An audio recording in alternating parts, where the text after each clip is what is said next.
The way he'll talk like he's some kind of big dog or something like that, but I'm not going for that.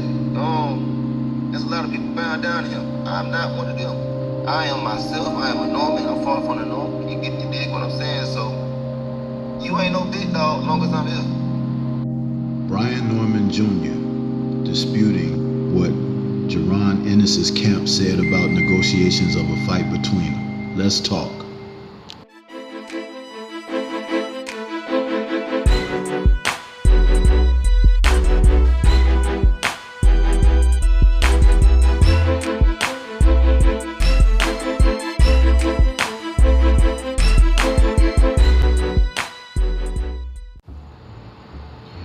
WBO welterweight champion Brian Norman Jr. has come out to speak on his own behalf due to sentiments that have been spread that he may not be interested in taking on a fight against fellow welterweight champion IBF title holder Jerron Boots Ennis. Ennis has earned a reputation for being one of boxing's avoided talents in the sport, whereas Norman Jr. has been touted as someone who is on the come up after having some successful outings and now becoming a WBO champion. So he took to the airwaves to speak on his side, talking about a possible matchup against Jerron Boots Ennis. I know. Let's talk about the negotiations. When did they first contact you? I believe that was on Tuesday. Literally on Tuesday, and we sit back at counter offer. And then this popped up. I didn't even see it, but you and my dad just called me this morning about it. But and then this popped up. So we can't even say we was even in negotiations because they automatically just saying we just said no. But we admitted to sit back and counter offer and everything. We was down for the get around. You know what I'm saying? This doesn't sound like someone who is avoiding. This sounds like someone who is hungry enough to pursue in their division, in their current status, a place to elevate their position. We're talking about Norman Jr. And the fact that the negotiating ploy of let it marinate seems to be coming from the Ennis side, according to what he had to say, that his dad having a conversation with Boots' dad, it made it sound like they are not necessarily ready for this fight at this time. That let it marinate thing. But just as in his fight against Santillan, Norman is looking to fight. You will establish yourself better if you just go ahead and forge into the fire. Marvin Hagler did it in his career. And then we saw the likes of James Toney in the next generation do the same. There are certain fighters who are just cut differently.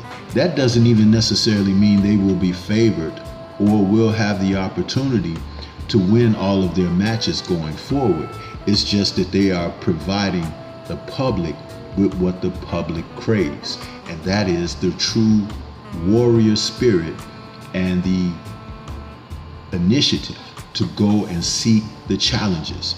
Ennis's record of 32-0 with 29 KOs looks nice, but he doesn't have a signature win yet, as Norman does when he defeated Santillan in his last bout. But you have to understand that they're also trying to position themselves for the economic end of things. And you can't get away with doing that without having a signature win. With his record of 26-0 with 20 KOs, the 23-year-old Norman Jr. has positioned himself a lot like what Tommy Hearns did early in his career. Going into his fight with Sugar Ray Leonard for the first time, Tommy Hearns was 22 years of age. He had a 32-33-0 record, had started to develop the nickname of the Hitman, and was going into his first super fight. Leonard, I believe, was 25, years of age when they fought that first time. Men who were definitely primed and ready to compete. The guys of today, they're going well into their 30s, oftentimes, before they have a real challenge. And when you're participating in a weight class where you have to cut weight, the body ages. So if you're not going to take on the quality opposition in your prime years and you're going to wait until you're an elder statesman, you can incur more damage. As one way to look at it, there are fighters who are trying to fight now that should be winding it down now. That's the one thing that you can't hold against Canelo Alvarez. It's just that he's not saying it. He's had 60 plus fights and is only 33 years of age. Think about it. It's time for him to wind down. And Boots, it's time for you to face quality opposition. I didn't call him. My daddy called Bozy and told him himself, yes, we accepted the fight. And my daddy was trying to talk, but Bozy said, whoa, no, we ain't trying to fight right now. We want to say that till Undisputed. We want to say that till later on and stuff like that. So your daddy is the one who said no, not us. We said yes, we called your daddy and all that just to say yes.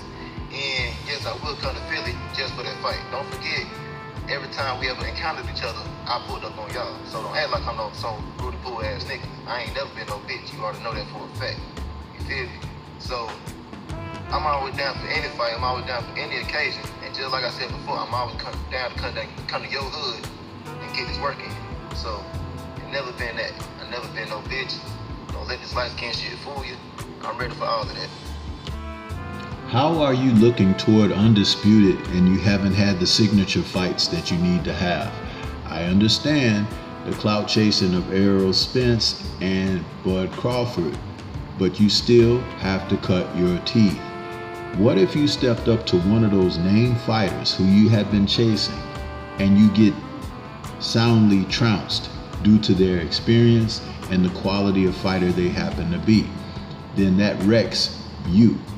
You see, you have to form your own legacy, and we talk about this all the time about the young fighters of today not interested in that. They want the microwave society method of achievement, and that is not a guarantee. You need to go out and make your way for yourself. And once you do that, you've established who you are and what your brand is, and the respect comes from that. This is something that the trainers of today don't share because they want in on the lucrative opportunities themselves. If people started thinking more about the quality of what they do instead of just chasing the bag, they will find themselves in a better position. But what do you think? This is Stormy B-Man.